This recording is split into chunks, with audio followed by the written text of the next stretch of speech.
ርዕሰ ሊቃነ ጳጳሳት ሌዮ 14ኛ አውሮፕላኖች ጦርነትና ጥፋት ሳይሆን ሰላም ማምጣት አለባቸው ሲሉ ተናገሩ።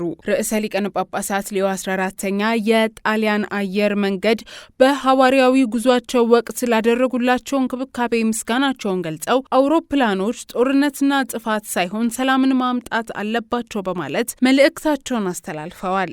ርዕሰ ሊቃነ ጳጳሳቱ ከጣሊያን ብሔራዊ አየር መንገድ የተውጣጡ የሥራ አስፈጻሚ ና የሰራተኞችን ልኡካን ቡድን ያነጋገሩ ሲሆን ሰራተኞቹን እንዲሁም የእርሳቸውን ሐዋርያዊ ጉዞ የዘገቡትን ጋዜጠኞች የተረጋጋ ድባብን የፈጠሩና ብቃት እንዲሁም ልምድ ያላቸው ባለሙያዎች ናቸው በማለት ተናግረዋል።